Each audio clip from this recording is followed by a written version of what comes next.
Sisi data pemetaan udara. Nama saya Bahrud, saya juga founder dari Indonesia Mapping Community, juga aktif di beberapa komunitas termasuk di Nusa Drone. Baik, kita langsung ya. Jadi kita akan coba membahas satu aplikasi. Sebetulnya ini bukan tipenya atau mereknya, tapi ini konsepnya sama. Hampir semua sama. Jadi prinsipnya dasar aplikasi ini adalah membuat misi terbang yang sesuai dengan fitur kemampuan dari drone, seperti dari jelajah, spek kamera, dan lain-lain.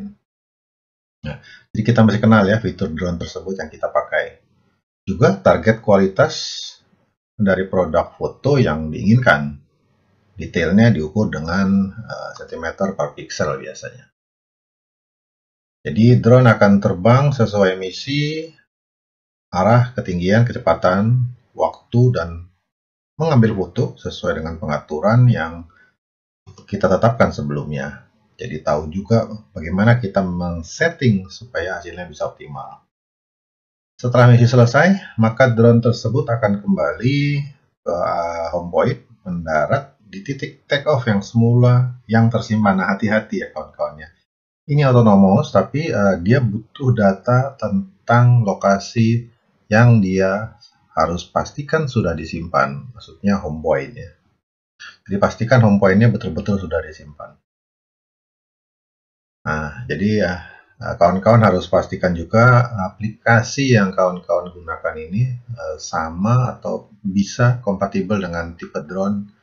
Nggak semua bisa support, misalnya drone deploy, ada drone harmony, Litchi, drone link, GS Pro, selain Pix body capture ya, masih banyak yang lain. Jadi silakan dipelajari kemampuan dari masing-masing aplikasi itu dan kompatibilitasnya dengan drone kita.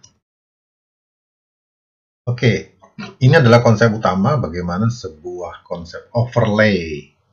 Jadi overlapping. Maksudnya apa? Idealnya satu foto itu harus difoto berulang kali sehingga akan diperoleh geotagging yang lebih akurat.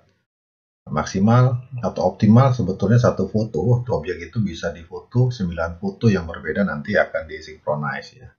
Ada dua, yang pertama overlap, jadi kalau drone kan bekerja dia terbang ke depan. Nah, sebelum, saat, dan sesudahnya itu adalah frontal overlap atau overlap muka. Tidak semua ini punya ya kawan-kawan ya. Jadi ada sebagian yang bisa, ada sebagian yang tidak. Lalu yang kedua adalah side overlap, karena kan drone akan terbang dan dia akan kembali ke arah sebaliknya. Jadi itu namanya side overlap. Jadi foto atau objek yang direkam di sebelah kanan dan sebelah kirinya itu akan dibandingkan juga dan disinkronisasi. Ini adalah konsep overlapnya. Terus bagaimana hitungnya ya? Kita pernah dan punya, bukan aturan ya, tapi ini kebiasaan dari teori yang kemudian sudah dipraktekkan. Ini saya dapat juga dari Om Zulfikar ya, guru utama di Indonesia Mapping Community. Jadi biasanya kalau kita pakai DJI, ketinggian 100 meter itu kalau bisa kita 85%. Lebih tinggi, maka overlapnya bisa berkurang. Semakin tinggi, overlapnya misalnya 300 meter, ini teknis ya, bukan regulasi. Overlapnya yang dibutuhkan hanya 60%. Nah, cuma ada catatannya. Apa itu? Jika pada area yang dipetakan, daerah yang dengan banyak objek pohon dan berlereng berat, maksudnya homogen ya, hutan primer atau seperti itu, maka nilai overlap harus ditambah 5%. Dan jika area yang dipetakan merupakan perairan dangkal, misalnya lamun atau sungai, tapi kalau udah terlalu luas nggak bisa ya. Kalau masih sedikit masih bisa, kan nilai overlapnya ditambah 10%. Oke, pembuatan misi terbang. Ini ada beberapa tipe misi yang tersedia. Jadi ada polygon, ada grid, double grid, circular, dan free flight. Ini tergantung aplikasi yang kawan-kawan nanti pakai ya. Jadi kalau polygon itu jelas bentuk areanya tidak beraturan ya. Kita bisa setting sesuai dengan yang kita perlukan. Tapi kalau single grid ya bentuk sederhana, hanya persegi panjang saja. Nah, double grid itu biasa digunakan untuk pemodelan 3 dimensi area ataupun bangunan sirkular, digunakan untuk mendapatkan data spesifik ya. Jadi dia akan berputar mengelilingi objek sehingga data atau foto sisi tampil dari bangunan itu pasti bisa kita rekam dengan baik dan akan dibutuhkan kalau lagi-lagi untuk 3 dimensi. Pre-flight ini digunakan untuk misi terbang yang khusus. Jadi keterampilan pilot ini adalah yang utama. Kalau nggak yakin jangan ya. Lanjut. Nah, jadi pada saat kita pertama kali buka, setting dulu aircraft-nya karena masing-masing aircraft kan punya karakter dan tipe yang berbeda, kemampuan berbeda ya. Misalnya di sini ada Phantom, ada dari DJI, ada juga dari ada yang lain kok di sini, cuma tidak terlihat ya. Pilih brandnya, misalnya DJI, kemudian kamera juga dipilih karena ada beberapa tipe drone yang kameranya bisa swipe seperti Inspire ya, jadi kameranya harus dipastikan apa tipe kameranya, kalau sama atau fix ya sudah nggak apa-apa. Tentukan petanya, base mapnya, dan sistem ukuran, misalnya kita pakai meter ya udah meter. Gitu ya. Nah ini ada satu opsi ya, yaitu auto download image when mission ends. Ini hanya opsi saja, dia akan merekam hasil foto itu ke handphone. Nah, apakah perlu? Kalau saya biasanya jarang pakai sih karena memenuhi handphone kita. Oke, ini adalah misi kita, jadi pastikan objek atau POI-nya sudah di dalam AOI, jadi Area of Interest. POI-nya nih di sini kelihatan ada bangunan di sini. Nah, AOI-nya adalah area sekitar POI tersebut. Jadi pastikan objek itu, POI itu, kita terbang melintas di luar. Ini ada garis lintasan terluar, drone terbang paling luar, karena ini dibutuhkan untuk merekam referensi. Jadi dia nanti butuh titik ikat atau apapun yang nanti bisa membuat pada saat referensi foto itu bisa sempurna. Kalau enggak nanti biasanya pada sisi-sisi tertentu akan hilang atau timbul distorsi kalau kurang. Dibiasakan garis atau line terbang kita ada di luar objek tersebut. Dan kalau saya bilangnya kalau lagi bikin muatan udara jangan pelit ya. Jadi usahakan terbang kita lebih besar dari cara AOI. Jadi pastikan bisa terbang cukup atau lebih baik lebih daripada kurang. Cek parameternya, yaitu ada GSD-nya berapa, tadi detail peta, kemudian ya ketinggian terbang sudah disetting, lalu juga ada lagi sebelah bawah itu kalau kita butuh untuk update location, misalnya kita berpindah ya, jadi lokasi yang sebenarnya harus kita geser dari lokasi yang sebelumnya.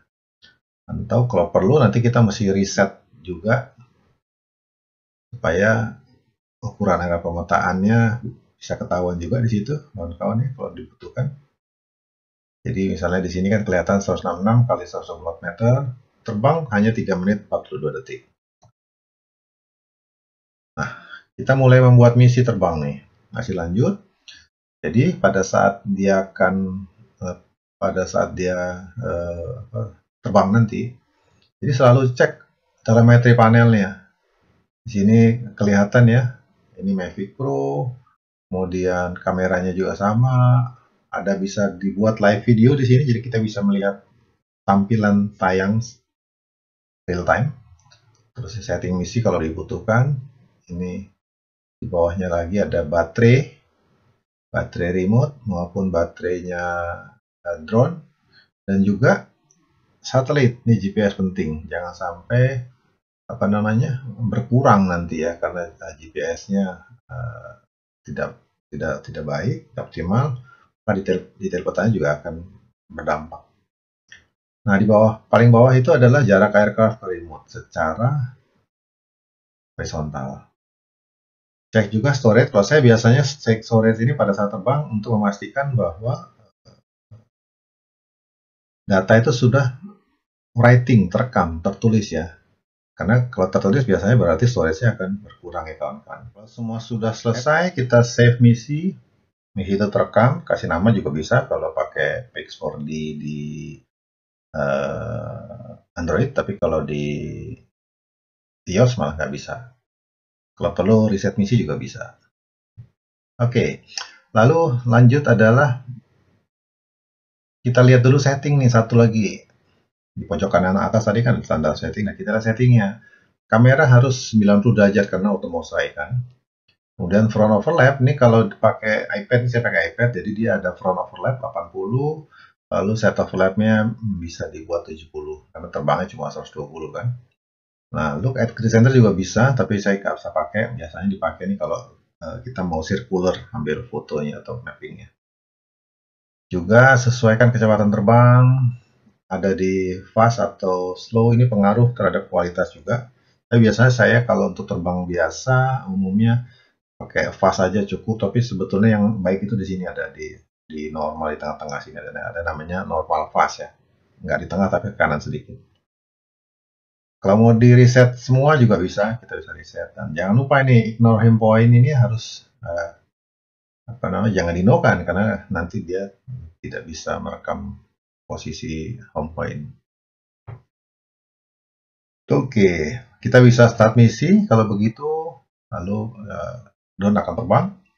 Nah, jangan lupa sesaat sebelum terbang itu sudah saat sebelum dia berangkat, kita bisa ada namanya pre-flight check juga. Misalnya di sini connected, kamera ready, drone close to grid, geofence, cancel, kalau butuh baterai level dan semuanya ya. Jadi gunanya pre-flight check ini adalah memastikan sekali lagi pada sesaat sebelum dia terbang, drone akan minta untuk diperiksa ulang apa yang dibutuhkan dalam misi tersebut. Ya, kamera sudah siap. Karena kalau nanti misalnya kameranya ada trouble atau misalnya juga storage-nya kurang atau storage-nya kurang, dia akan menyatakannya dengan tanda merah dan drone tidak bisa untuk terbang. Dia minta untuk itu diperbaiki dulu.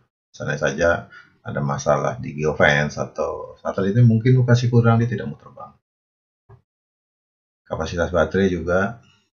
Jadi semuanya sudah dihitung. Ini adalah pre-flight check yang disediakan oleh sistem atau aplikasi. Oke, lagi-lagi saya sampaikan home point set. Jangan pernah lupa. Pastikan home point set dan jangan lupa juga setting pada sistem DJI Go karena aplikasi pemetaan ini bekerja tapi di belakangnya operational system misalnya pakai DJI Go 4 atau DJI Go atau yang lain bekerja, jadi jangan sampai berbeda, misalnya jarak di dalam setting drone operasional cuma 20 meter tapi kita terbang di atas 30, dia tidak akan bisa bekerja ya. Nah, flight mode-nya juga sudah benar P, jadi biasa ada setting di sebelah kanan tombol, jangan sampai di sport atau di T, jangan, jadi harus di P atau normal.